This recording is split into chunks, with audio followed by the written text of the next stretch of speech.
And welcome in everybody to another episode of the High Low Sports Podcast here on Wednesday evening. We appreciate y'all for joining us here on this Wednesday evening, or if it is one of the other times later on in the week you're listening to us on your favorite place to catch podcasts. We have an action-packed show here today, and it is DJ joined as always by my co-host Kelcey. Kelcey, it's madness season, it's football season, basketball season. We got ourselves a busy day here, and the best part is people won't have to listen just to our voices the entire time too. So they'll get a little bit of zest for their ears instead of listening to us rant the entire time. Exactly. No, I'm glad you said football twice, because it's actually 3-time football season. As our good friend Zach would say, that it is always football season if you pay attention to football. And well, that's just the point of this entire episode here, and a really terrible lead into our absolutely fantastic guest today. Zach Keilman coming back to the show for the first time in a minute. It's been a minute since we saw Zach on the show, and it's not because we haven't tried. It's just, well, schedules work out the way they are. Dude's been busy. We've been busy, and he has been extremely busy with a lot of moves happening this year for a new football league. And I know he's excited to talk about it. I know he talks about it all the time, but I know he's always excited to talk about it. Absolutely. He's going to educate all of us on a little bit of something that we don't always hear about every single day. And I am, for one, always looking forward to as well, because I always walk out a little bit smarter. My IQ goes up about 2 points, which puts me at about 1. So I'm always excited to get into the positives. I'll say my one brain cell, man, it gets super happy because it gets friends when Zach comes on the show.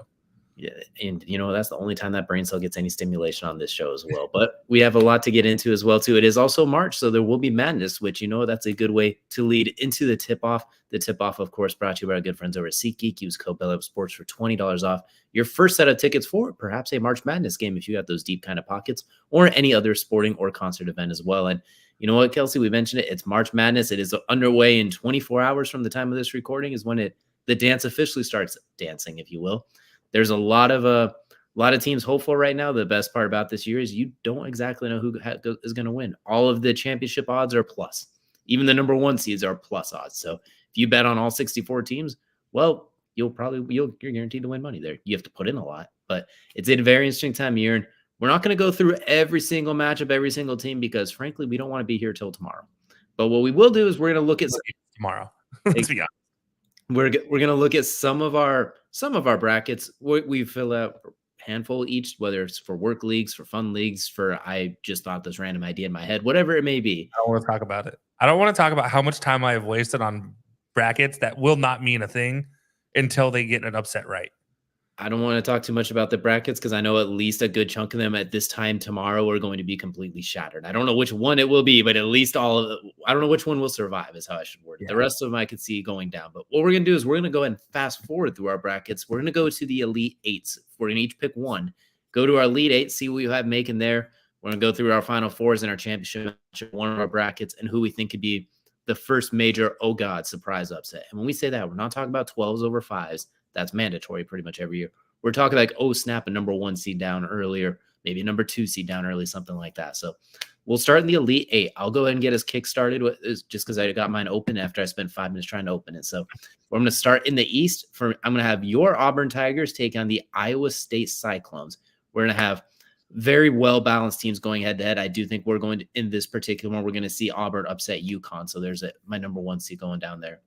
In the West, I have North Carolina taking on Arizona, 1 versus 2. Not a whole lot of surprise there. I think that one, that'll stay homeostasis. In the South, I got Duke taking on Marquette. So I do have Duke pulling off a bit of an upset, if you will, over Houston. And then Marquette as the 2 seed, I think finds a way to get there as well. I do think those games are going to be very close for Marquette, though. I don't think they're not going to cover the spread every single week. They're going to piss off some spread bettors at least. I think they'll still win, though. Then the Midwest is where I have a little bit of fun. I do have number 2 Tennessee getting there. I think they have a lot of firepower, a lot of talent. The surprise is I got Utah State, the 8th seed. I think they're going to find their way into the Elite 8.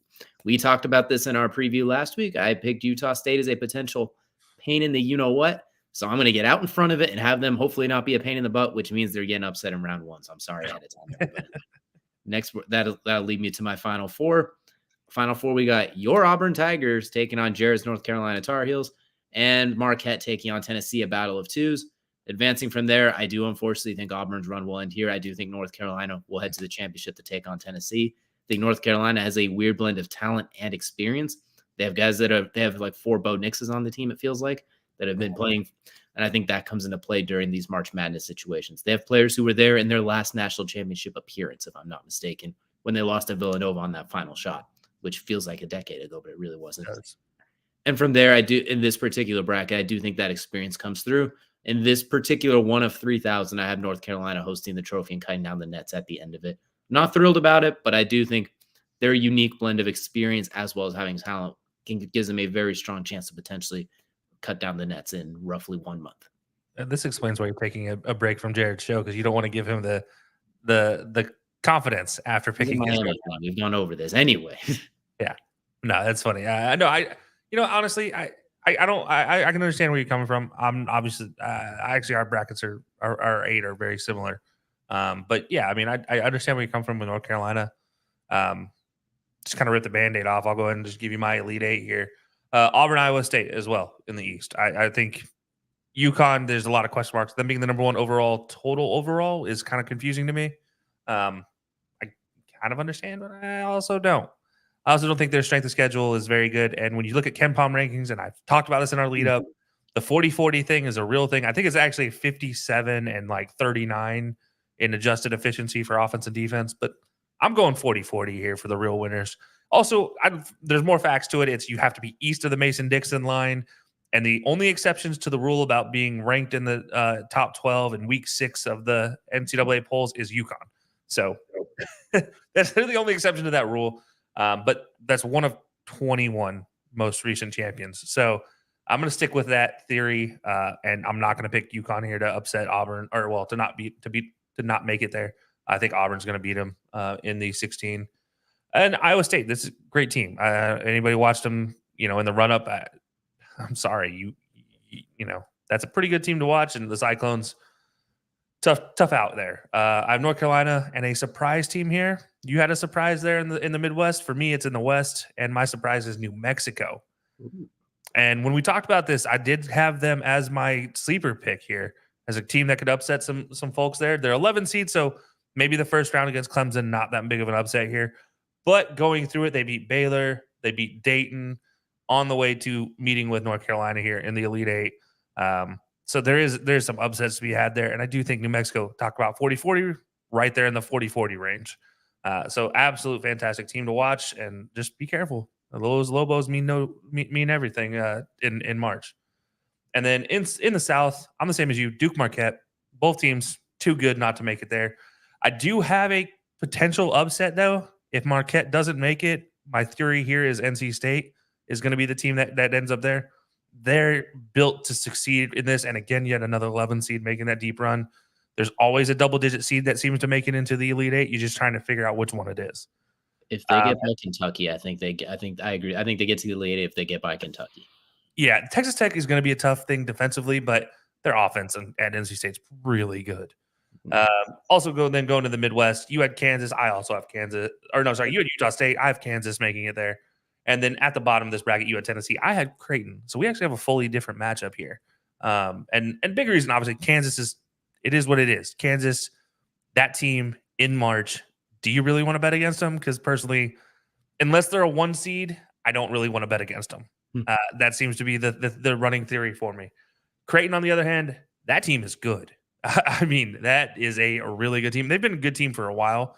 Finally getting their due recognition here. And their path to the Elite 8, not the most difficult out of the group. We're talking they have to beat Oregon in the first round. Beat Akron in the first round. Should be capable to do that. In theory. Next round, either South Carolina or Oregon, the winner of that matchup.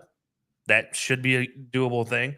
Then Tennessee, who is one of the most up and down teams in the SEC, I don't see any reason why they're not able to win that game, especially considering how good their offense is. As long as their defense shows up relatively decently, they should be good. So, yeah, that'll take me. Final 4 here, I have Auburn, North Carolina, Marquette, and Creighton making it. And this is my work bracket, just so everybody knows. So I'm like, this is the one I actually care about because, yeah, work. I don't want to go to work every day and be like, you have a sports podcast and you didn't do well. Yeah, no, that's not what we're going for here. But yeah, as you talked about, like North Carolina, Auburn, that's a tough matchup, top to bottom. There's no question about it. Last time they matched up, Auburn got the best of them in the tournament. This time, I'm going with a repeat. Auburn gets the best of them and it's very similar between the two teams when that last time they met. Very eerily similar to their makeup in 2019. And so that's why I have Auburn beating North Carolina here. And then in the other side of the bracket, I have Marquette versus Creighton, two really good teams. And if you don't know where Marquette is, read a map. Two Midwest teams matching up here. So, yeah, I have actually Marquette getting the victory. Ironically, a 1 versus a 2 or 4 versus a 2 seed. So not that crazy of a matchup in the championship. But, yeah, I mean, out of that, I have Auburn winning it. This one just came down to bias. I'm not going to lie. At the end of the day, Auburn made it there, and that was purely by chance. Well, they're there. I'm going to pick them. I'd be very bad as a fan if I didn't do that. Nothing against Marquette. I have a close game. But, yeah, give me Auburn to win the championship finally after so much crying and a game in which they scored 7 points and a half and only lost by 7. And that was 10 years ago. Never forget. You know what? That's not a bad pick, and your bias is justified this year as well. I have Auburn in one league, in one of them actually winning the whole thing. We talked about it last week. I talked about it with Subi from Theater and College Sports, or College Hoops, excuse me. They are a sneaky good team. If they get rolling like they did in that SEC tournament, they are going to cause a lot of havoc. Only team in the nation to be top 10 in both offense and defense efficiency. Or sorry, top 5 in offense and defense efficiency measured by KPOM or KenPom. So it's a that's a very dangerous set of skills, if you will. Any team that has entered the tournament with that has finished as a champion. You know what? Why can't they also do it as well? They're right there for the taking. So we'll definitely see. I think they could definitely make a run at it too. Looking at just going over something we kind of talked about as we're going through. I think the first major quote unquote upset I have is I do got Purdue going down in the round of 32 to Utah State. Ooh. I do think Purdue is a good squad, but I think they can get got as well because they also shoot a lot of free throws. And if you don't get those free throws, I'm wondering what they can look like offensively against a team like Utah State. So that's the first major upset I would have. I say I do have a few number 1 seeds going down in like the Sweet 16 and that sort of area too. But I think Purdue going down in the round of 32 is that first eye batting upset that I have. Yeah, that's a good one. I'm looking at my bracket right now. Sorry if you see me glancing off to the side here. I'm trying to see what the biggest one I have. I have a few 11s and 12s upsetting teams. I'm looking to see if there's a one bigger than that I have, and there is. I, in the first round, have a 13 seed upsetting a 4. And this is a team I talked about in our lead up here that if they're not on their game, they can easily be beaten, especially against a high-flying offense. And Charleston has a very fast-paced offense. And I'm talking Charleston versus Bama in the first round. And again, it's ironic coming for me because it's like, oh, well, he's just an Auburn. No, this is like legitimate. Their defense sucks. They have the biggest differential between offense and defensive efficiency, and that's on any ranking. Anybody who's watched their team play, they know that team is awful defensively, and a big reason why they didn't win a game in the SEC tournament. They were a first game out. And if that's not how you want to go into the tournament, you at least want to win one, especially when you're going up against a 12 in the SEC tournament. Like, that's not a good look for Bama. Now, if their offense is firing on all cylinders, that's probably a wrong pick, but I'm just going to go with it. I'm going to say Charleston's my big upset there in the first round. There were a couple 15s where I was like, maybe, or a 14. And the 14 is the very big, interesting one. I didn't pick them, but I almost did. And it's something that's 50-50 across the board. Nobody knows Morehead State versus Illinois. Morehead State is a really good team. And they got the Antonio Brown stamp of approval for reasons that aren't necessarily conducive to basketball, but they got the AB stamp of approval. We don't talk about that one. But yeah, no, I do think that's a matchup to watch. I'd also throw in Samford versus Kansas as a potential matchup to watch there because defense for Samford is top 10. I mean, they're so good defensively. Whether Bill Self can figure out that defense, we'll see. Probably should based off of my prediction. But, I mean, my prediction doesn't mean much. It's your prediction, so look for the opposite. It's pretty much the story. Hey, you saw the evidence. I went 9 for 9 on championship weekend, so that's all that matters. Hey, you know what? You might have shot your load too early. That's all I'm saying. Like, just 50 cents, man. 50 cents is all I bet, and it turned into a nice chunk of sold change. yourself short. You threw in 55 cents. Like you went Right. deep in there. You went with the double nickel, but that's what we're looking at for one of our many brackets for March Madness. Many of you have several brackets as well too. Let us down below some of the big upsets that you are expecting, and maybe who you think is going to be cutting down the nets at the end of it all. But that's going to wrap up the tip off now, and that's going to take us into probably Kelcey's favorite part of this show in particular. Not normally his favorite part, but that is the main event. And for the main event, we brought in the man who is too sweet to be sour. We got the man with the biggest arms, the man with the greatest charms, the man who knows football inside and out, our good friend and now native Arizonian, Zach Keilman with the UFL Football Podcast. Zach, welcome aboard, good sir. Oh, I love that intro, by the way. You're too I didn't kind. stutter, it would have got a little bit better. I got too full of myself. I couldn't decide which one I wanted to start with. Well, you forgot one piece. He is the handsomest gentleman on the podcast today. Well, that's undebatable. For anyone who's listening audio-wise, that's all you need to do. So you're aware. Yes. Just look Well, up. I'm glad. Just go I'm visit him happy on to be Twitter. here. I'm very happy to be here. It's been too long. Good to see both of you are doing well. Glad to have caught up before we jumped on the show today. But yeah, it's nice. It's good to be back. It's good to be talking. And what a perfect time to get me on here. We are, as of today, 10 days away from the kickoff of the newly made United Football League. All things spring football with that too. So yeah, it's a good time to be a fan. Really good time to be a fan right now.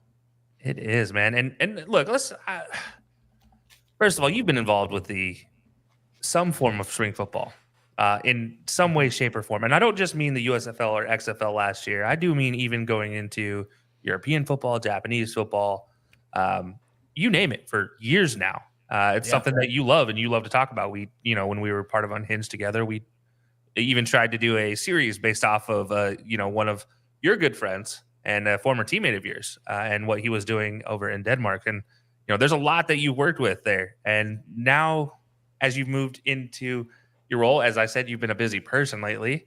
Part of that is that you are now co-host of, it is the officially known as UFL podcast. It's the UFL podcast, which that thing's still going real strong. Me and the ref there killing it. But now, we've expanded that a little bit. This is one thing I really liked this year we were doing, and I got to give credit to our insider at PFN and one of the top insiders in that space.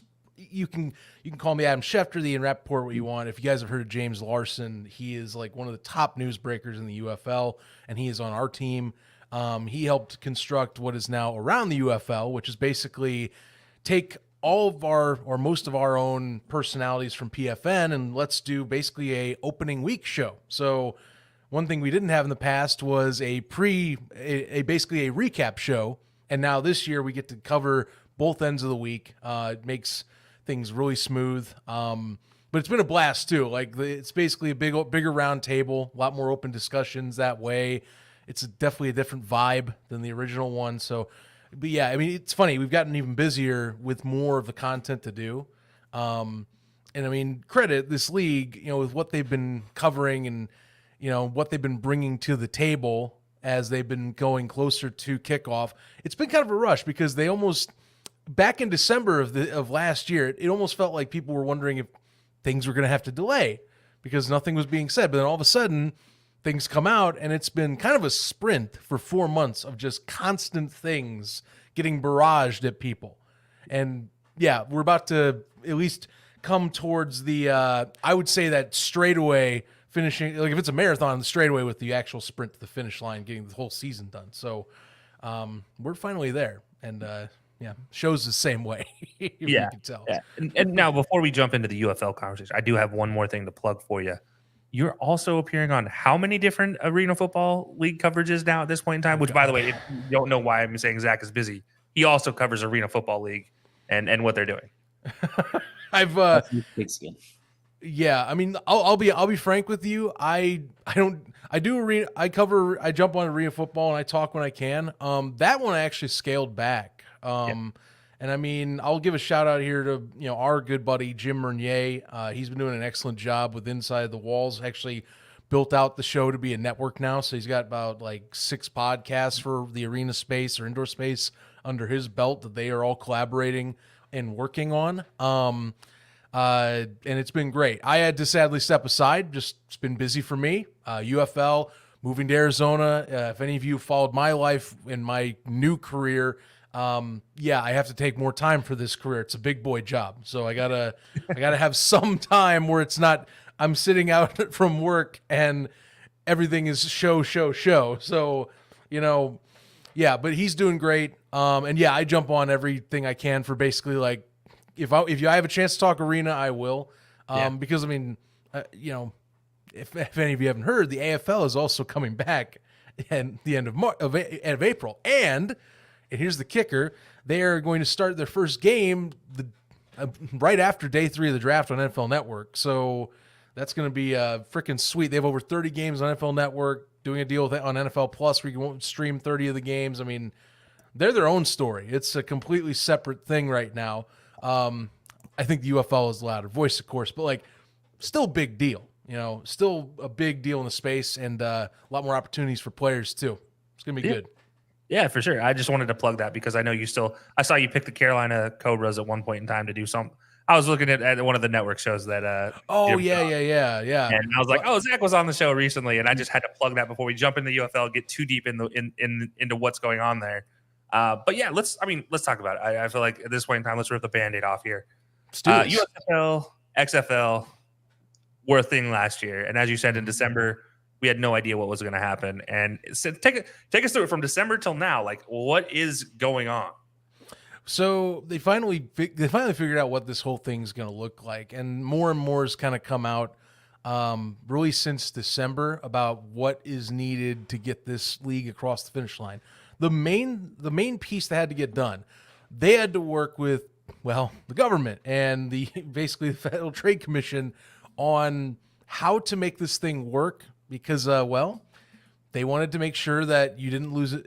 Essentially, not as many jobs getting lost, and how can we get a path where, we're combining these two leagues. It's not monopolistic, and it's also that there is a path where we can grow back and maybe make jobs again later down the line. So, you had Dwayne Johnson and company and a lot of the and had Fox officials and them all go to Capitol Hill back in December, late November. I can't remember specifically what, but late last year they went to Capitol Hill, talked with officials in the U.S. government on trying to get this process across the finish line, and they finally did. That was the main thing. They needed to get basically regulatory approval to do this whole thing, which to me personally kind of crazy because all the history of spring football shows that there's been no successful business model in it. But you know what? If they have to get it across, I mean, not talking politics, but the U.S. government has been a little more cracking down on monopolies. So this is kind of a monopoly,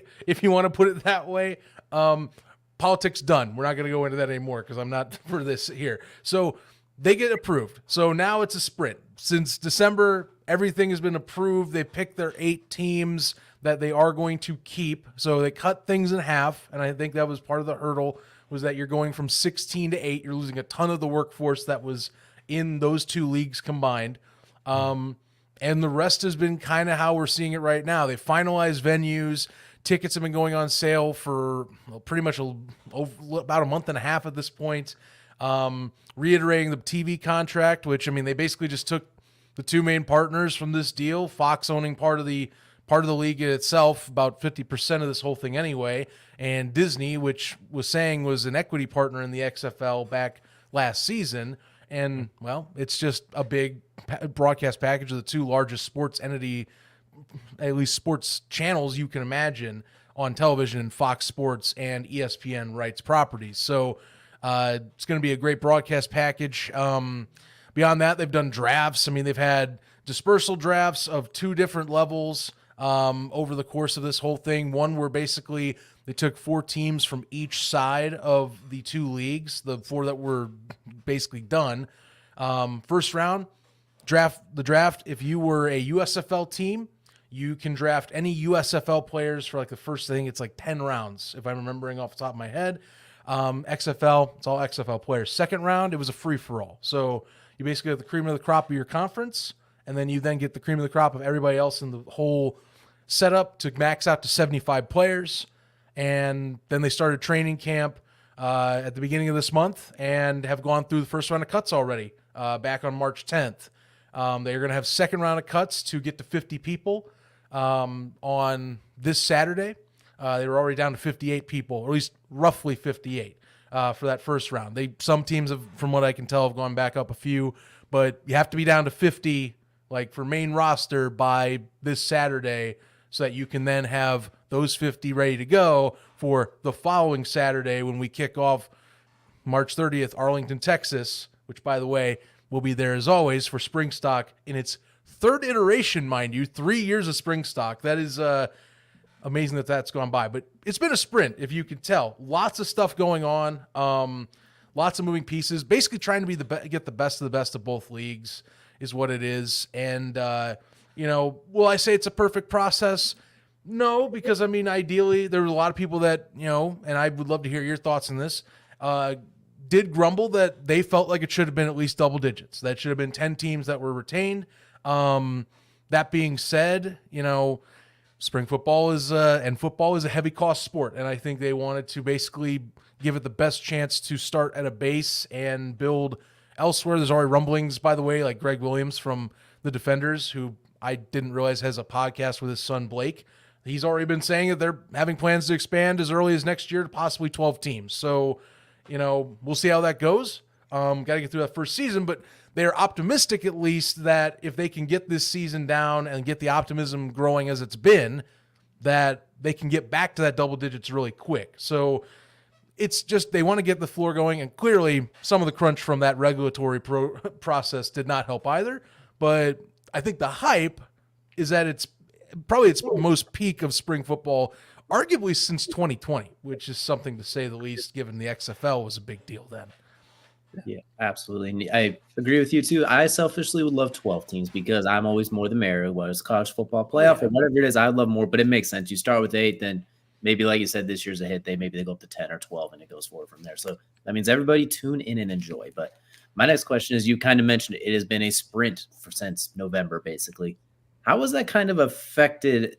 How would you say this offseason was kind of going in for those teams and yourself as well, and those who are covering it at the forefront, compared to like last year where you had the XFL, then you had the USFL, their own separate entities, then you're going through the offseason and getting them started. This year you have a full sprint of I don't know what's going on, and then then everything is going on all at once. So how's that been offseason wise, both for you and like the teams and players, especially those who didn't know if they were going to have a job necessarily with the teams cutting down? Right, and I'll tell you, going through this whole process, so we had several different reports across all various one of the spring football news sites, ours PFN included, that they were good sources from people that were in the league or that were very closely tied to the league, that we thought we knew what was going to come up. At one point, 12 teams was sounding like it was going to be the norm, and we thought it was going to be that they were going to retain a majority of them. And that was from some credible guys that, like I said, if I name dropped them, you'd be like, yeah, I would buy that. I would buy that info instantly. But it did not come to be. And what we learned is that essentially only the top execs really knew what they were talking about. And the rest of it kind of came down to, someone trickles something to another person, or plans got altered really fast because the talks were fluid on how this was all going to work.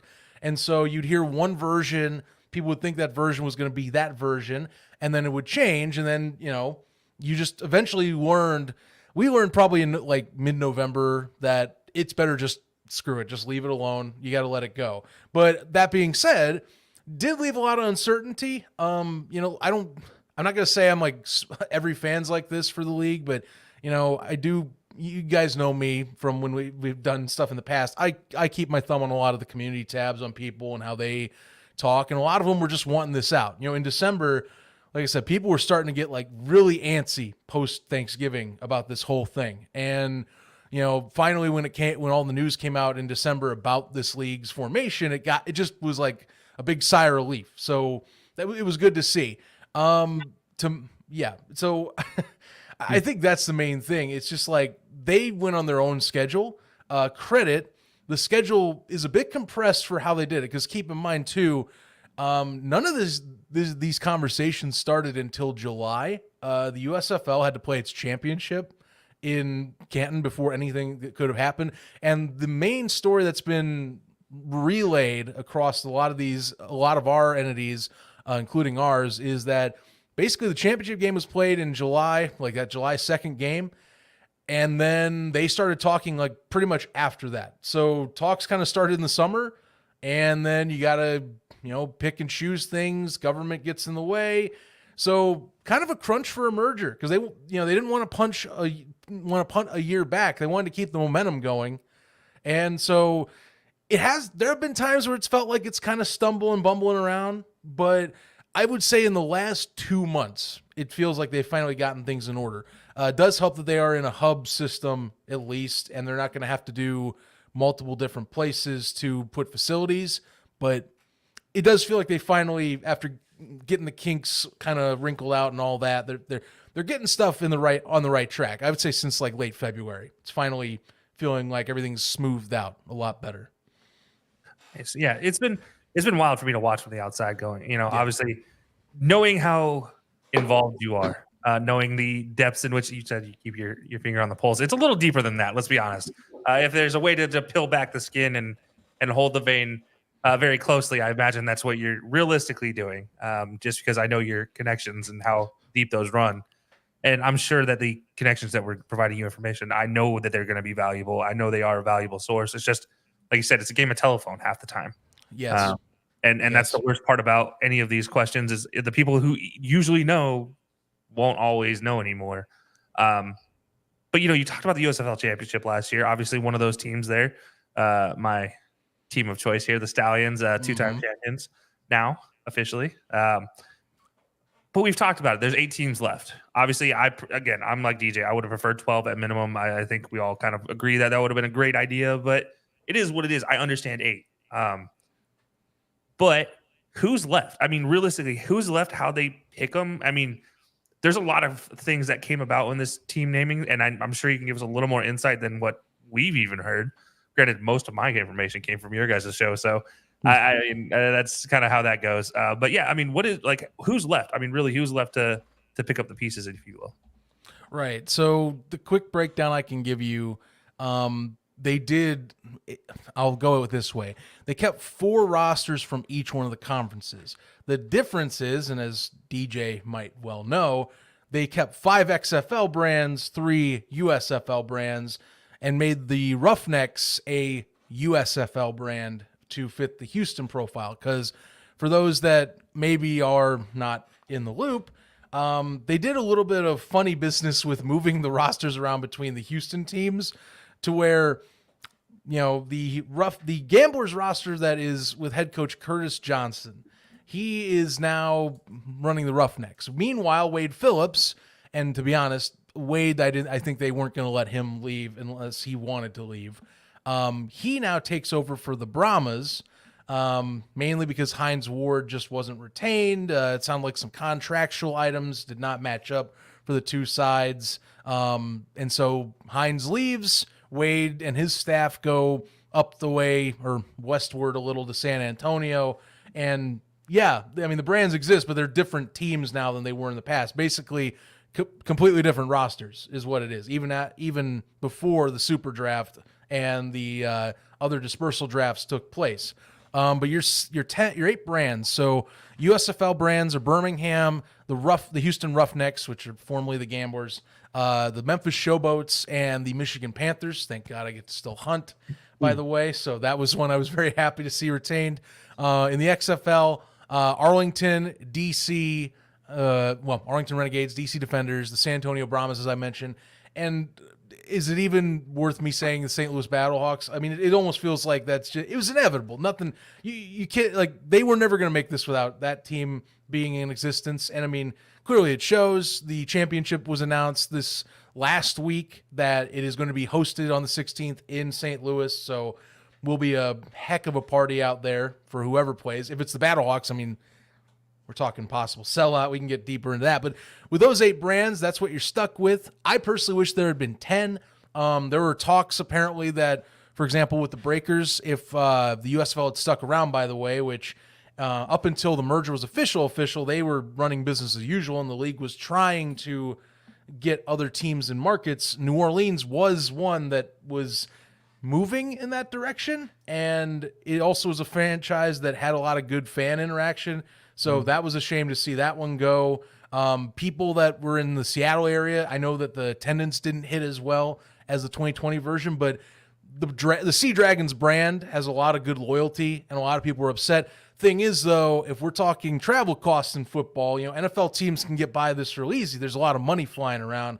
Anything below that, Seattle's a nightmare to do logistically for travel. So until you build out a West Coast branch, you can't do that without feeling like you are throwing money out the door unless you are selling a bunch of tickets out there. So that one I felt like it was a logistical loss, but it's one of those two I wish would have been kept. It's just, it is what it is. I can't do anything about that. And finally, to address the Roughneck situation. So look, that was a highly contested topic, like community wide. Should we keep the Gamblers? Should we keep the Roughnecks brand? Everyone had been talking that it sounds like no matter what in the USFL side, some sort of way the Gamblers were going to stick around. That was the rumor that was most common, which led to like people petitioning essentially to keep the Roughnecks brand over the Gamblers because of recency bias and the fact that people had it in town. To me, looks like that is what won out.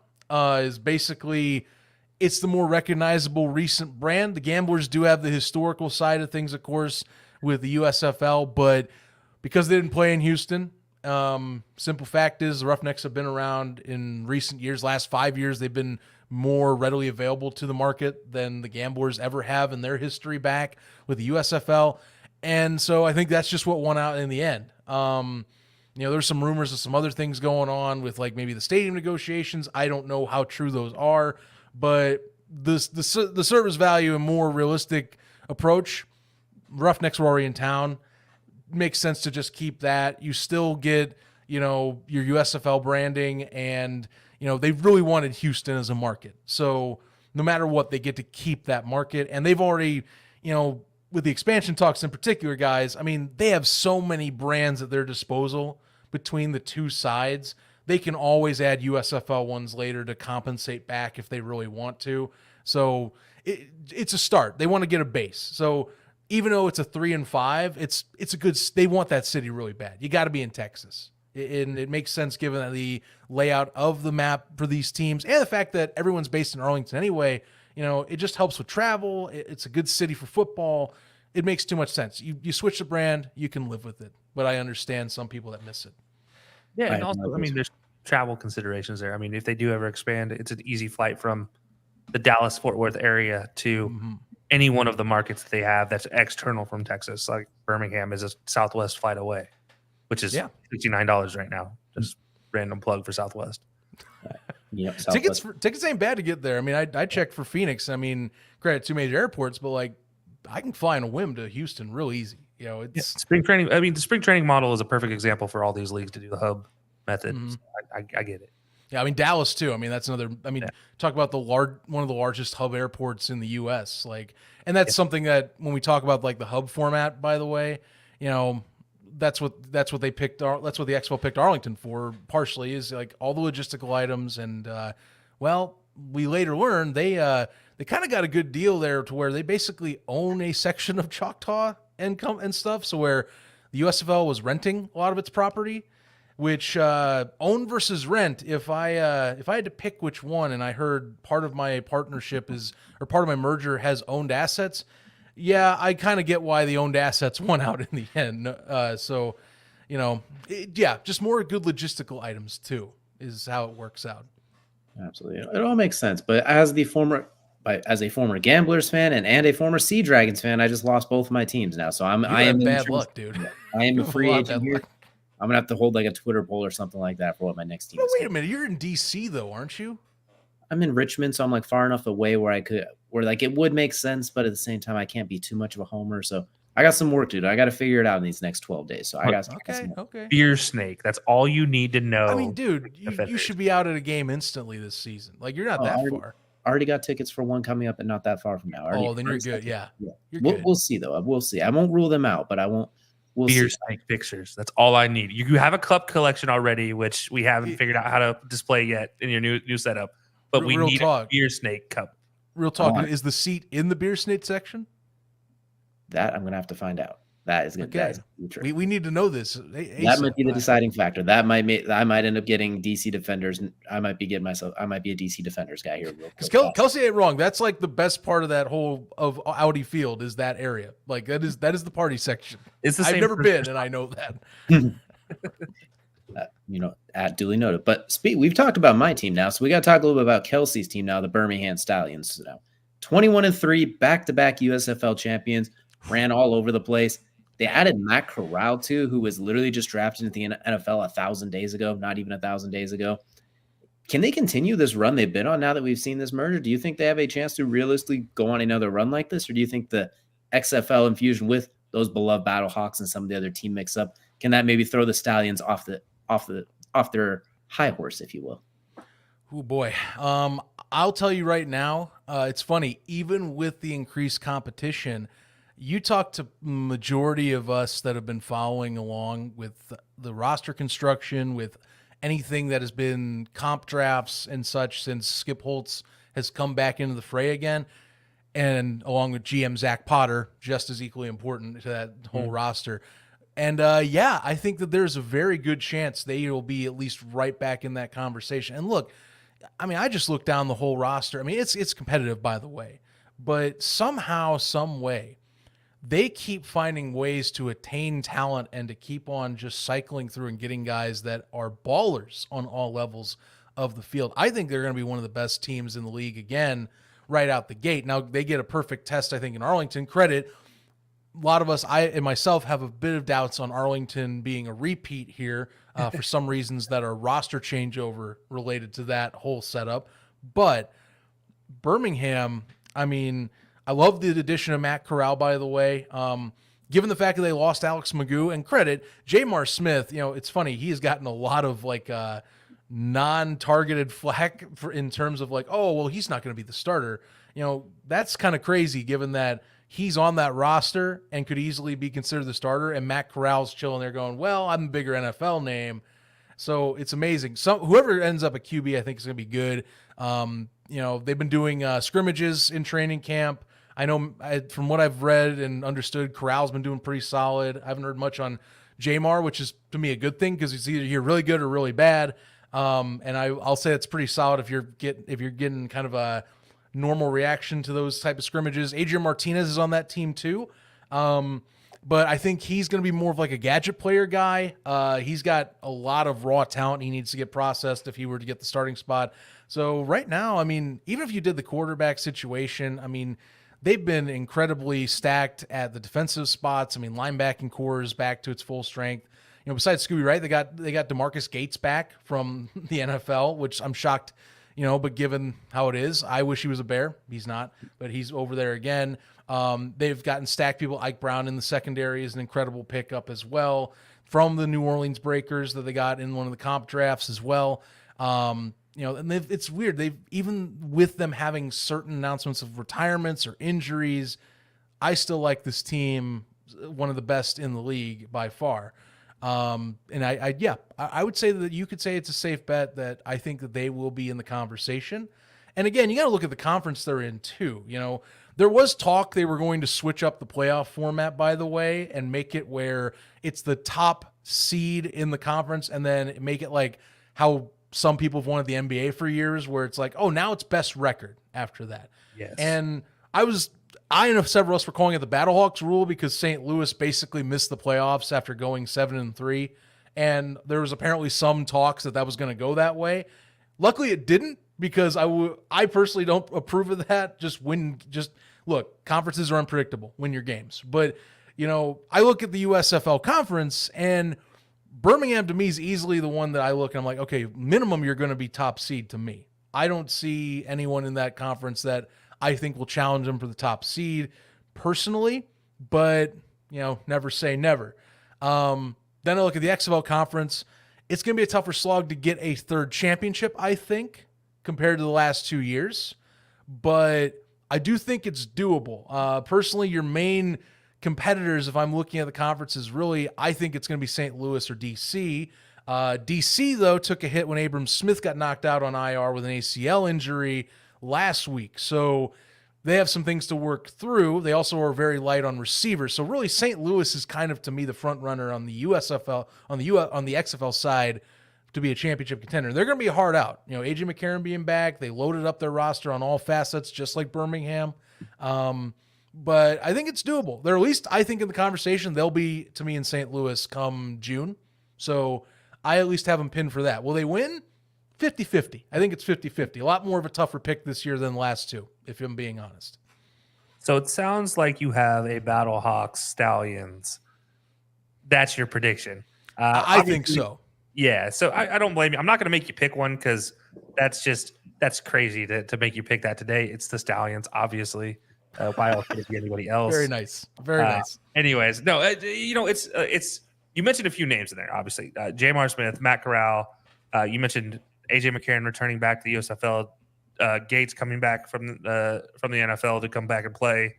There's names. There's players. These aren't just dudes that aren't good enough to make it in the NFL. These are guys that have been NFL names and can still make an NFL roster, just never got the opportunity. Yeah. Now, taking away the cream of the crop. All right, let's move to the middle of the guys.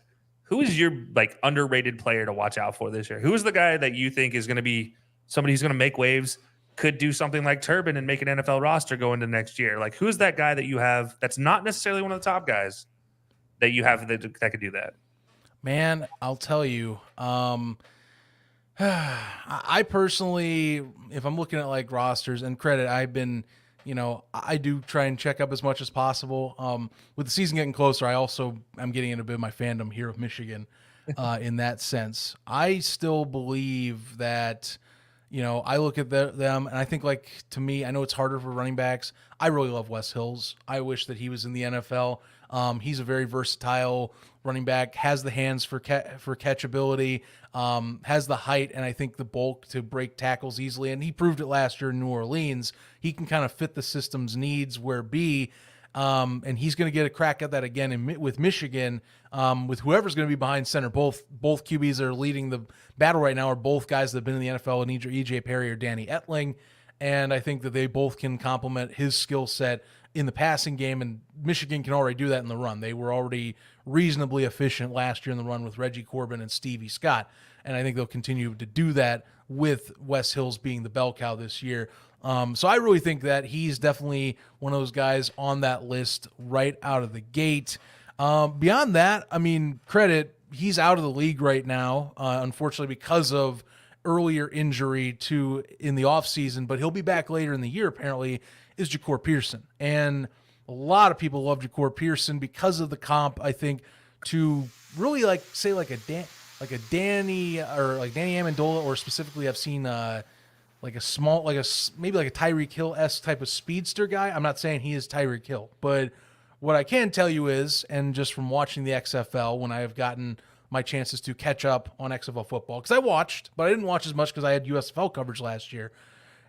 Dude is the real deal. He has the hands to do it. He's got the speed to do it. He was one of the top two, if not best receiver in the XFL last season for many reasons. Massive loss that he's not going to be playing until possibly later in the year in the UFL for the Battlehawks. One of the reasons why I think they're going to continue to also be potentially a championship contender. But that's a guy that's got to be in the NFL. That is a type of dude, NFL teams, the size of the receiver does matter, but also if you can get around these guys and get yourself open and you're that shifty and make yourself a pain in the ass in the secondary, he's someone that I really badly want to move up and get his shot upwards in the NFL. And then beyond that, it's guys that I've seen already for a few years that I think I just want him back in the league. Personally, Breeland Speaks, he already had his time in the NFL, of course, and I know that he kind of came last year to the USFL to kind of reset that path.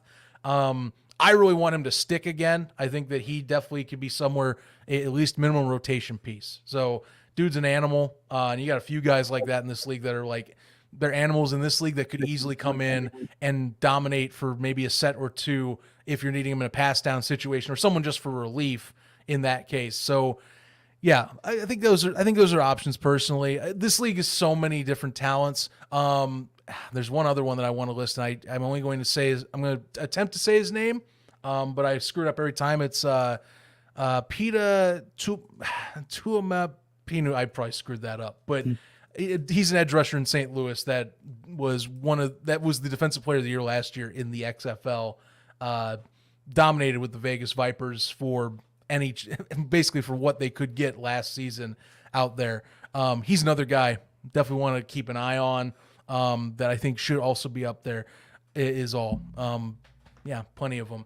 And then, you hope some line talents too. I mean, that's one thing. This league, hopefully you help to develop new linemen, because a lot of NFL teams, you realize they got to get linemen. It's like the most valuable and in-demand asset that teams try and acquire and try to hoard too, for anything you read up. So, just keep an eye on those. The teams with the best linemen are probably the guys that are going to get the best out, or probably going to be the guys that are going to be gone come next year, most likely, or at least they'll be gone for the majority of camp come July and August. Absolutely, those trenches. It's warfare out there trying to fill out the trenches, both in the NFL and in the UFL as well. So we did talk a little about those under the radar guys, but now I'm gonna try and win some money here as well. Looking at some of these guys, if I have to pick who's gonna be league MVP, I'm looking like who's gonna be hoisting some hardware at the end of the season, who I want to put some betting odds on, who are a couple of guys that I should consider to put money down, to be my own Houston gambler, if you will. Oh, nice, very nice. Forced it in. Never forget. Well, I will start with the NFL route. As you know, some people have started calling it the most valuable quarterback. And I mean, there are going to be quarterbacks that will get listed in this right away. I'll guarantee you that. Early A favorites, AJ McCarron, he's another one right away. I mean, last year dominated in his stint with the St. Louis Battlehawks. They just couldn't get the playoff berth done. Tough division out there when they were in the XFL. But, I mean, I don't see him going down in any production whatsoever with a second year under that system with Anthony Beck. So watch out for him. He's going to be freaking killing it out there. If I'm going to quarterbacks again, Case Cookus personally. Now, John DeFilippo has gone apparently on pressers and said that it's not decided yet, because they do have Troy Williams, the former Pittsburgh Maulers quarterback, who did help lead them to the USFL championship last year. Mobile guy, has been getting a better arm, former Utah Ute. But I'm still under the belief that Case is going to win the job. And personally, Case is one of the better quarterbacks in this entire setup. There's a reason why they picked him number one in the first round of dispersal drafts, is because he is an incredible arm talent. He's very versatile and very, I would say, great at buying time in the pocket. And he's going to have his best line setup he's had in 3 years in spring football. Philadelphia, as much as I love Bart Andrus, he had to battle being one of the most sacked quarterbacks in the USFL for 2 years running. And he has arguably the best line setup you're going to get in terms of, all USFL talents or top tier talents from these leagues going to Memphis. He's not going to get hit as much, which means he's going to be even deadlier than he already was. So expect that to be an option. If I'm looking at, say, other rosters, and I'm looking for someone that, maybe it's not quarterback, but like somebody that I think could just light it up, and maybe you get like the old running back setup for someone that could be MVP, I think it'd be Mark Thompson as an option. And the only reason I say that is given how Houston is designing their roster. So as much as I do think like whoever wins the QB battle in terms of like a Jarrett Guarantano or a Reed Sinnett, which both are decent options, I won't say they're the best QBs in the league by any stretch. Sinnett had good moments for the Brahmas last year. He wasn't lighting it up, but he was solid. The Houston roster structure is clearly leaning into run first and defense heavy. And Mark Thompson, as much as he is run first, he's got decent hands. He's going to be a bell cow out there. He's proven he can shed tackles, hit holes really hard and really quickly. I expect him to be in that conversation. I would have listed Abram Smith, but unfortunately that's not going to be the case. He would have easily been in my conversation given the numbers he put up last year in the XFL, which were bonkers in their own right. So really I'm listing off the two main rushers from both leagues, and to me those would be ones I'd be watching out for. If I had to throw in one other, really it's running back receiver to me, or running back and quarterback that I'm seeing that would be the main options that I could see pulling this off. Otherwise, Jordan Ta'amu is the other one. And again, similar to McCarron and any other quarterbacks I'm trying to kind of list off. Either really good arm talent, they've gotten the spring football scene down for several years. And Ta'amu, this is his second straight year in offense in DC. That's not going to deviate. I will say his path is harder, just to reiterate. You don't have Chris Blair or Lucky Jackson to throw to this year. Those were big targets that were really one of the main reasons why DC was so successful with their passing game, especially through after the first quarter of the season was over. They started lighting up the charts because the run game opened up the pass, and their RPO passing game was incredible. They're gonna have to figure some things out. They do have Kiki Kuti over there in DC, so that is a really good NFL pickup. Someone that, as you and I know, DJ, definitely was a waiver wire guy for our fantasy leagues for several years, and someone that really, I think, in this league could use the reps. So he'll be a good target. Question will be, who else is he going to throw to, and how good is the run game outside Abram Smith? Because they're probably going to split up and do a committee backfield now. There's probably no bell cow that I'm aware of in DC. I don't see it happening. I think it's going to be a bit committee backfield with RPO. If Ta'amu can adjust and he gets a good repertoire in camp, he's up there. I don't think he's going to fall off crazy by any means. I'm just saying that I think part of the difference between him being the favorite for an MVP candidacy and not is going to be how much of a cadence and how much of a rhythm he has with these guys that he's barely worked with in the past, since he has little to no familiar receivers to work with, given that they had 30 days for training camp that just started. So watch out for him. He's my dark horse, but if they can figure things out right away, he instantly moves up to one of the top 3 options in my eyes. I favor the quarterback options I picked a little over the running backs, unless, like I said, Mark Thompson comes out and just starts freaking killing it out there, is all I can tell you. Wes Hills, I really like him. I think he's good. It's just, can he keep the momentum going? Last year he was up in that conversation with the Breakers, lost a ton of steam in the second half of the season, and the Breakers lost a bunch anyway, team-wide. But if he can put a type of campaign he had for all 10 games, he's up there as well. Minimum offensive player of the year. So watch out for that, honestly. It should be fun. But I think the 3 QB options are probably my favorites, just given that the QB one, I think, unless there's bad quarterback play, which I don't think there will be, one of those 3 to me is going to walk away with an MVP trophy at the end of the year. Absolutely. And you know what? The more we talk about, the more I think I'm going to have to just accept my DC Defender fandom as well, too. Like Jordan Ta'amu out there, you mentioned Kiki Kuti, former Colt Destroyer for his short time in the NFL. I look at their defense backs. You got Garyon Conley and DJ Schweringer, too. Like, you got some talent in that secondary. So, you know what? Might be officially stamping myself as the DC Defender now, which I'm sorry, DC Defender fans, they're about to lose because I am bad mentally. But I do also you won't regret it, though. Like, it's one of the most fun fan bases in this entire setup. Everything with the beer snake culture, the lemons and everything. It's just, I want to go to one of those games so bad. It looks like such a damn good time. And it's in a soccer stadium, which, I mean, the league hasn't leaned into that. And I kind of feel like there's multiple factors at play. Partially, I think the MLS, but it proves that concept works really well. It makes for such a intimate atmosphere for fandom. So you're gonna have a good time, I bet. You want to come to a game? You have a place to stay at all times. I no joke. I just got switched to 410s at the end of the month. As long as it matches up and I can find a good flight, let's talk. So I can tell you that absolutely. We'll get to see my new DC Defenders live and in action. But I also want to mention, I always love when you mention Case Cookis, because he is the first and only quarterback I've ever seen get kicked out of a game for targeting when he was in college. Because I remember watching my alma mater on a crackback block, toasted the linebacker, and then flexed over him and got kicked out of the game. Still the funniest thing ever. I've never seen a quarterback get called for that. But I want to talk about my once beloved Sea Dragons one more time. One of the biggest names on them was, fittingly, in Seattle, Josh Gordon, who looks like he is not going to be part of the UFL as well. That one's kind of surprising to me. Do you think it was just something that they saw on tape last year in the UFL, or is it just didn't make the cut, or what do you think are some of the reasons a big name and talent like Josh Gordon won't be playing? Yeah, I think part of it is going to be that it's the merger, and also for Josh, in terms of Josh's sake, I mean, he was already in his early 30s. and was losing favor with the Dragons anyhow last year. Now, I'm not saying that would have affected where he goes.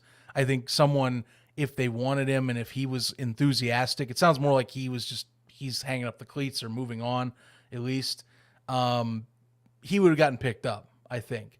But I'll be frank with you, and this has been a common trend just because of the ever-changing atmosphere of this whole thing. There's been a lot of retirements this year of big names. Like we just had for example, Chris Orr. He just retired. We're talking all USFL linebacker for the Generals, was picked up by the Stallions. And sure, the Stallions were extremely competitive at the position anyway. I mean, Scooby Wright, DeMarcus Gates, anyhow, were already going to be part of this whole thing anyway.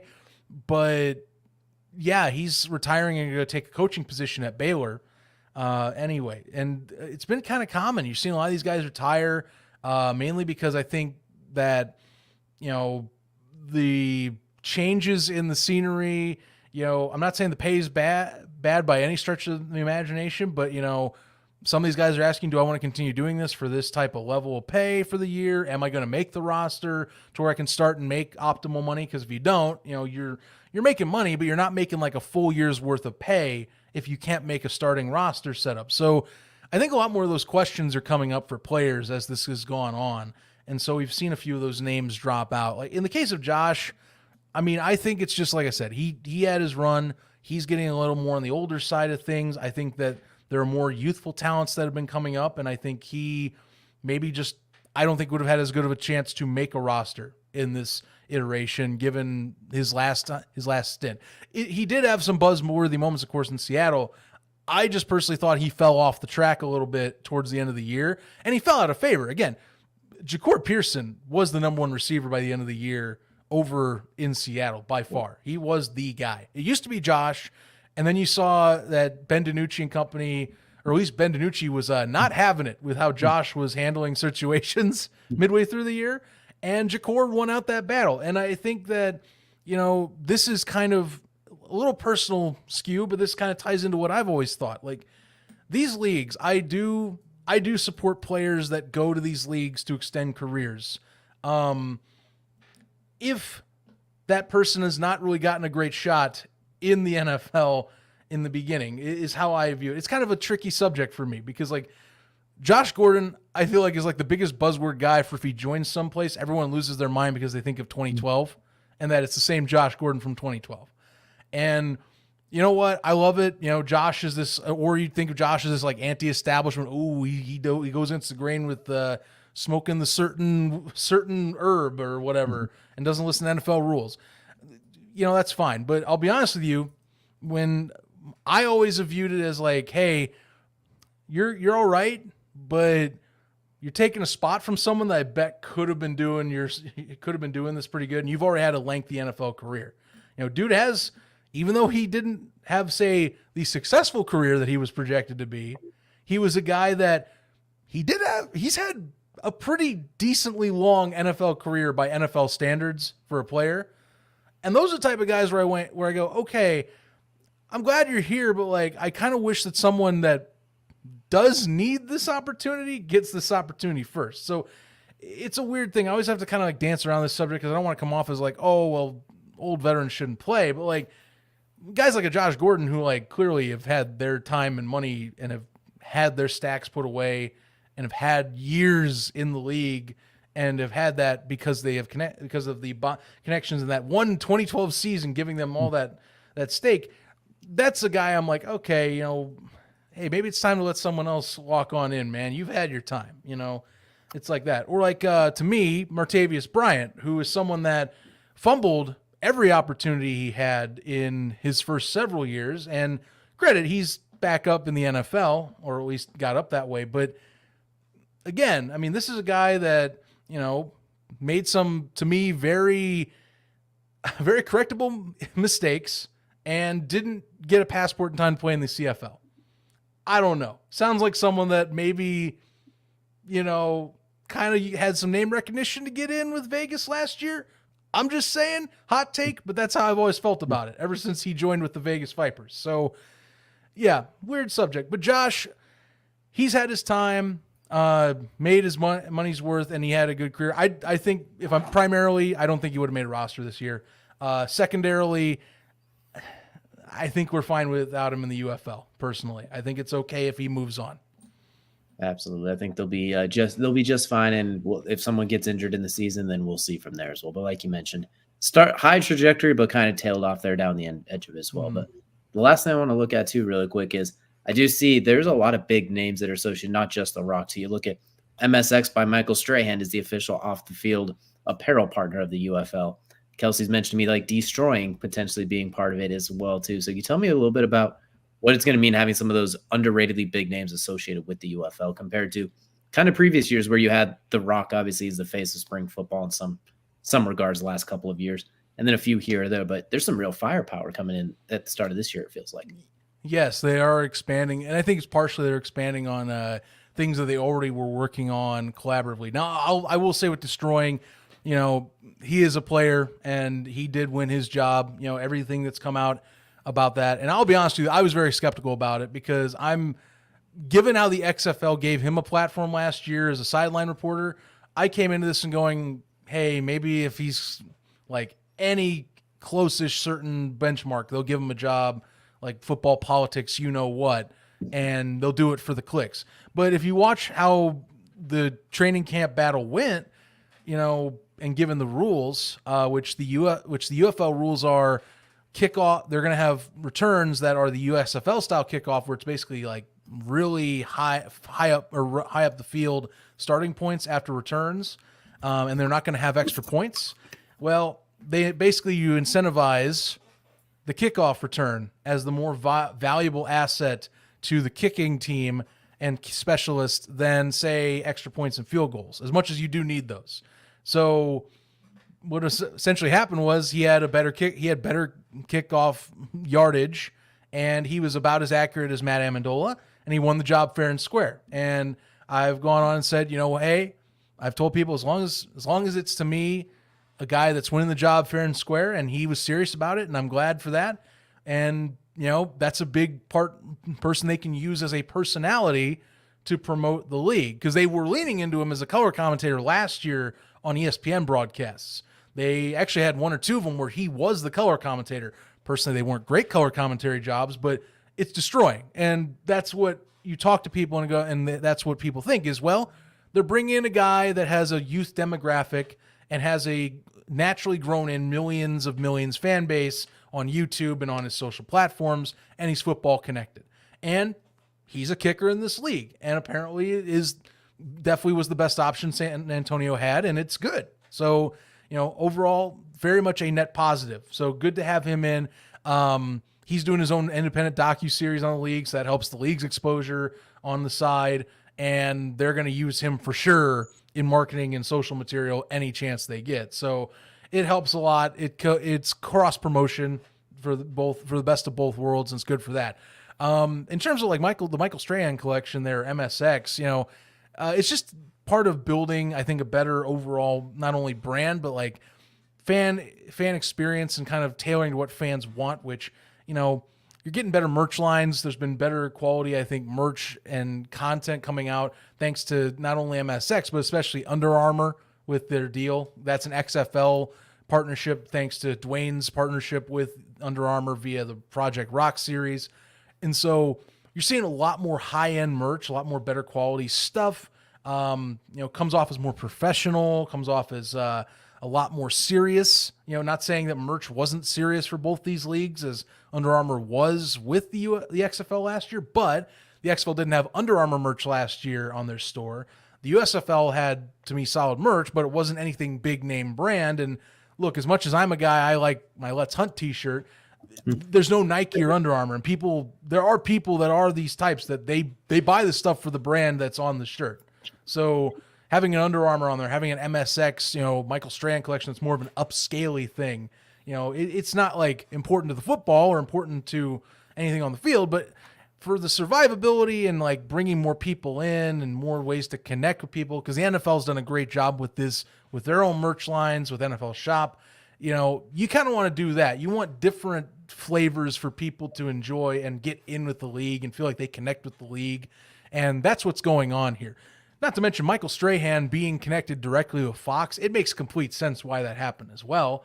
I mean, he's already in-house doing NFL on Fox NFL anyway items, and he's partially a mouthpiece. He was for the USFL. He's going to be for the XFL again. So why not? I mean, I would think if you're Michael Strahan and you see a business opportunity like that, I'd be taking it too. So it's a win-win for both of them. And I mean, that's what they're trying to do. They're trying to get, I see the XFL side of trying to be like innovative and finding different ways of branding and marketing, merch, any connection that kind of fits that's not the norm. That's what they're looking to do. And then simply for the fact, once you can do that and you can get the football to a highest quality, you know, you're hoping to generate the hype of 2020 to where you can be back in the cultural zeitgeist across the board. These are things that help. Destroying definitely helps that. Just going to say that right out of the gate. For that demographic that is so vital, which the XFL, they touted and thrived on that 18 to 20 or that 18 to 49 demographic, like the gold money demographic in TV. They won that big time in those two, between the two leagues' ratings. That just continues to follow that bread and butter pattern from those guys bringing it over. So, you know, if it helps out, I'm all for it. And again, big thing, Destroying won that battle fair and square. That was my main thing I was worrying about was it going to be a click thing? No, he won it fair and square. He was the overall better kicker, which makes me happy because it keeps the integrity a little bit more for the game that I don't have to worry about. So it's a win-win overall. All this stuff here, it helps build a better hyped up product and a better connected product to people, especially newer fans that haven't been following this thing of any sort since 2019 with the AAF or any other spring league of past or present. So that's the bigger draw. Absolutely. Don't forget the mid of all mid energy drinks. Being it's unselfishly. I have my thoughts on Zoa. Just all I can tell you, like, it's the Rocks brands, so cool. I mean, like, that it helps like look more professional because you can slap on like look, we have an energy drink brand that's part of a UFL. Oh, look, we have a tequila. Personal take, I have a buddy back home who thinks I'm joking about this. I'm not. Zoa's not that great. I can easily tell you 6 brands of energy drink that are better than Zoa, in my honest opinion, right off the bat, which, by the way, I'll just do it now so I'm not, BSing any of you. Monster, Rockstar, Celsius, Red Bull, Ghost. Freaking Ghost is incredible, by the way. And Reign Energy. All of them are way better in terms of flavor and variety of flavor. But I digress. Dwayne owns this brand, at least to a degree. So it's cool that they get to market it. Just laying it out there. I laugh at it because I'm like, it's not, to me, a great product, but it's at least a product they can do. It's when they put it in like social posts like, oh, it's Zoa time. It's time to show the Zoa products off with the players. Like, oh my God. Yeah, but the shotgunning off the cleat was one that sold me. That was something. Yeah. That's a way of doing it. I'll tell you what. That's something. But before we wrap this up, the last thing I'll mention too is you did mention they tried destroying as a color commentator, hit or miss, I guess, same with some of the commentary last year. Who I thought did a great job with the USFL was Joel Klatt. I think he's a very great asset. And do you know for sure, is he coming back this year to do some of it? Has that been confirmed, or is it still? They haven't released a PR from Fox. ESPN already did theirs, which, by the way, sadly, I felt ESPN, they kind of stepped back from last year's cruise. There's no Greg McElroy anymore, so you're not going to see him, and he was really good at commentary last year. Oh, darn. No Alabama guy on my TV. I know. Kelcey's already so disappointed. I'll be honest, a Rhodes Scholar winner in Greg McElroy, I have the utmost respect for him, even if he's a Bama guy. Yeah, so I mean that's a good way of swinging that back in the right direction from a War Eagle over there. Anyhow, yeah. I'm sorry, that's just funny. I'm glad you stopped me for that. You're good. Thank you. Keep it consistent. I love it. Never change. But yeah, I mean, ESPN crews, they did lose one of their main crews from last year, so they do have a lot of familiar faces back, like a Sam Macho, but it's not the same to me level as the Fox ones. Now, Kurt Menefee has stated that he is back. He already has gone on social media. This is a few months ago, and I'm pretty certain, unless responsibilities have changed, I just can't see him without Joel. And I think Joel's kind of sold on the product too. I mean, not to mention they gave him a lot of more access to do what he wants to do last year. If any of you remember, they had the all quarterback broadcast last year where it was Klatt, Heward, and I am spacing on the third one. It was former Michigan quarterback. But if you remember, I'll get to that. It was the guy that replaced Brady. Drew Henson? I believe so. Was it not Drew Henson? No, I don't think that was it. Either way, too. But that I'm glad to hear that because I thought Joel Klatt did a very good service to the USFL the last. Devin Gardner. I'm sorry. That's what. Yeah, that's right.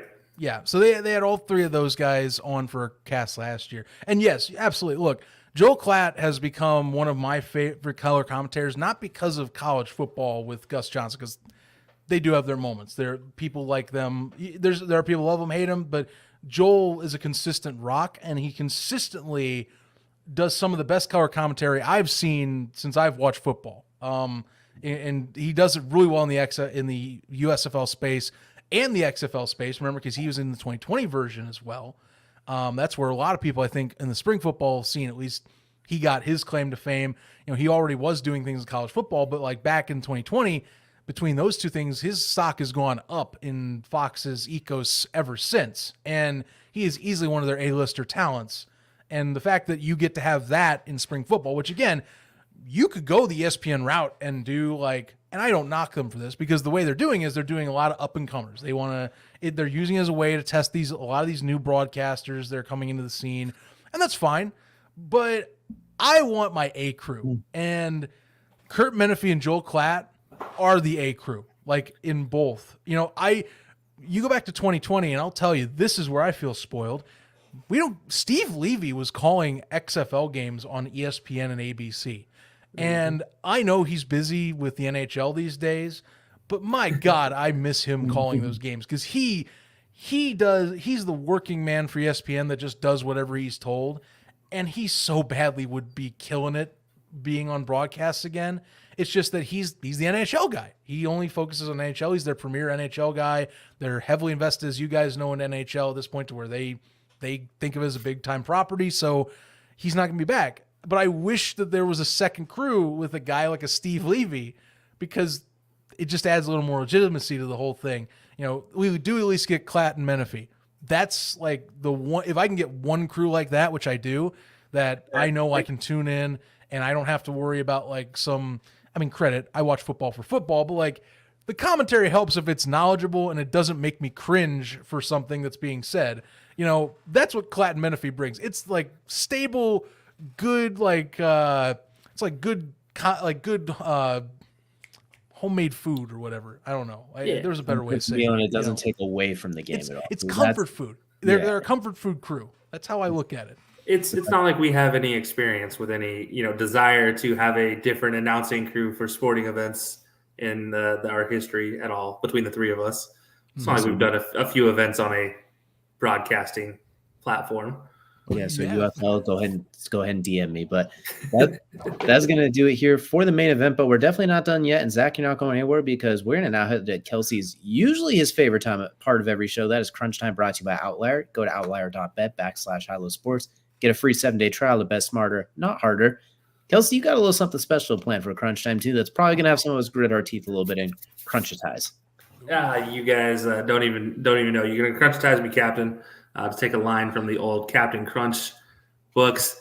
And I'm just, look, hey, it's some challenge flag. That's absolutely the point of this. I'm giving you some poorly explained sports. So we've all seen these topics, right? We've had poorly explained books, poorly explained movies. And you know what? I felt like we needed to have a little fun between the two of you. You guys both have a fantastic sports brain, but we're going to see if you can think outside the box and figure out the sports we're talking about.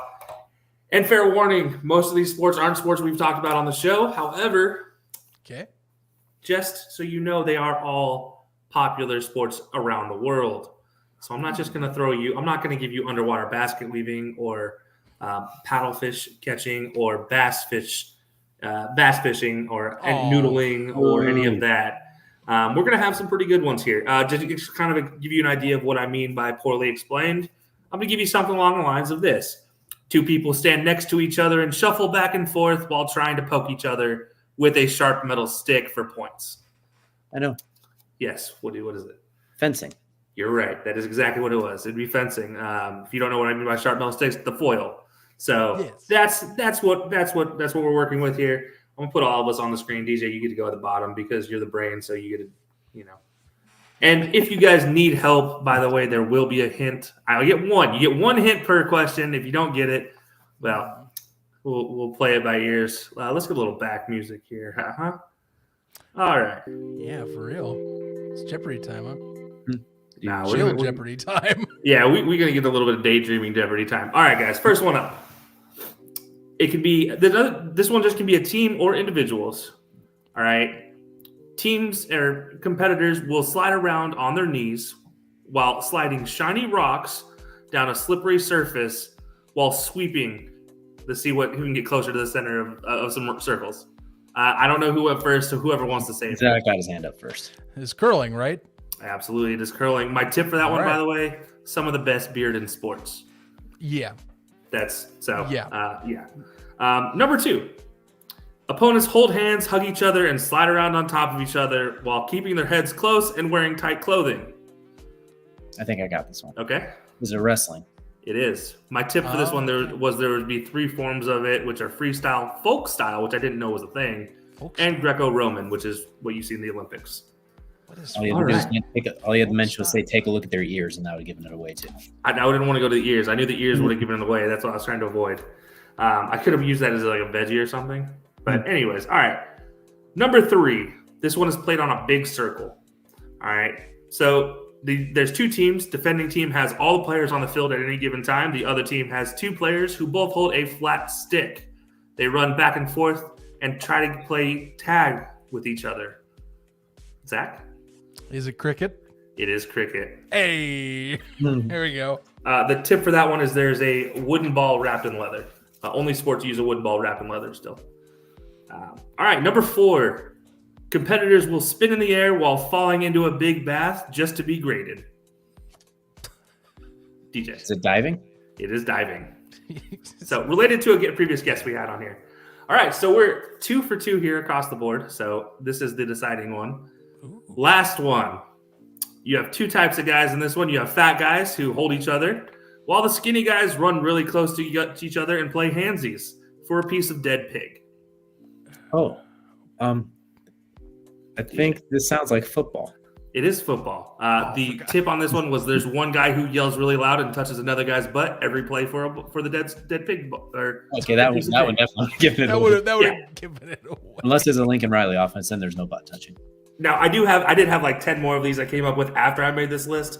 I'm not going to give you those. I'm not going to make you go down that rabbit hole with me because it was a fun rabbit hole. All right, but yeah, there's probably a lot more here we could have done, but I just felt like these 5 were a pretty good start. So it was good. Be prepared. Yeah, be prepared. We probably have some more going up. Coming up at another point. Work all day. Now I know. Look, I got to make money somehow, and sometimes my brain works on overtime. That that is fair as well. But this was an absolute delight. And before we let you out of here, Zach, I need you to let all the people know who haven't been here before. Let them know where they could find you if they want to learn more about UFL and spring league football. Oh, hey, thank you as always. Main places you should go, by the way. I would say Pro Football Newsroom and UFL Newsroom in particular, at PF Newsroom and at UFL Newsroom on socials. If you want to keep up with UFL news in particular, which we're going through a lot of news and a lot of updates at this time, especially with the final round of roster cuts coming on Saturday. You might want to follow those channels and hit the notification bell on Twitter because we're going to be going through a lot of crazy updates at the moment. I'm also going to give a shout out really quick to our guy, James Larson. I said earlier, please follow him. He is a guy that has been doing insane work. He writes a lot of our pieces about news, and he is our Schefter, Ian Rappaport. He does break stuff when it happens. Lots of connections into the space. You definitely want to give him a follow if you want to keep up with all that. Otherwise, for my stuff, at UFL Podcast and at Around the UFL. It's 2 shows I'm on every week. Monday, Around the UFL. Fridays, and especially now we're going to go every week starting this week, UFL Podcast, 9:00 a.m. Eastern on our YouTube page, UFL Podcast. So you don't want to miss that for all our latest updates, comments, and takes on the league and things that are ahead. So please follow those accounts. Keep up with the space that way. you aren't going to miss it. And Spring Stock 3 is coming March 30th. So we are 10 days away as of today. Our third iteration of the biggest celebration of spring football is happening once again in Arlington, Texas. We already have things posted online, but if you must know, we are going to be at the L Lot at Globe Life Park, which Globe Life Park is built, which is Choctaw Stadium and company. They built it in that same sports district with, Jerry's World and all that. But basically you park at the L Lot. It's on the east side of the Choctaw Stadium. Going to have basically a live broadcast, guests. I believe we're going to be grilling out. Don't hold me to that yet, but we have more access to items to do this year because, as some of you may know, the ref is a Texan. So we have access to a house with things, and it's not just throwing a bunch of stuff on a road trip together this year. So that helps a lot. But yeah, March 30th, 9 a.m. East, or March 30th, 10 a.m. Eastern time, 9 a.m. Central on the UFL Podcast YouTube. If you can't make it live, tune in for the broadcast. We'll be on for several hours on site and with some of our own guests from all around the UFL hosting as well. Going to be a great time. You don't want to miss it. And I believe the live stream's up already by now. If it's not, we're going to get it up for sure before next week, so you guys can start, making sure you remind yourselves to tune in when you tune in. Yeah, that'll be absolutely awesome. By the way, if you need more of Zach's food rankings, just follow Zach on any social media, whether it be TikTok or his X account at Zach Keilman, ZACH, like you see there. Look, it's one of my favorite things is when I turn on TikTok and I see one of Zach's reviews, and it's like the Pepsi Peeps edition, and then I'll text him and be like, "Yo, you need to try this thing." Well, I've been behind the 8 ball, but I know my next ones I'm coming up because the Mountain Dew Baja Blast for this year they announced the 2 new flavors besides the main one. So those 2 I'm going to review. You can guarantee that. And then Pepsi, and this is my own little personal favorite one. They're bringing back Pepsi Lime later this summer, which I used to love Pepsi Lime back in the day. They took that and twist away from me. I've been upset ever since, but at least I get lime back. So I will clearly be doing Pepsi Lime when it comes back. It's going to be lined up. Just have been busy. Amazingly, I have not done more because there's been sodas. I just haven't been doing the videos. We'll get back to it, though. So it's not that I'm doing some autonomous car ride on TikTok as my last video because that's not me. It's not my main brand. It's the sodas. It's drinking the sodas. Yeah, so many more to go. Maybe some sodas with a little bit of extra something in there, depending on how Caleb Williams plays for the Bears next year. We'll have to wait. Please be good.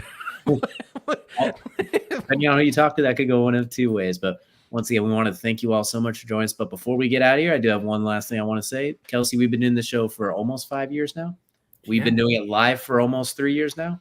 And for the first time now, the live show on a Wednesday falls on a March 20th, which means we are live right now on the day that my mother was born many, many moons ago. So Mother, happy birthday so much. Thanks for bringing me into this world and not for taking me out of it as well. You only get to turn 24 several times, and that includes today. Thank you so much for everything you do. Love you bunches, Mom. And thank you all so much for joining us as well. We appreciate talking sports with you guys. We'll see you all again next week.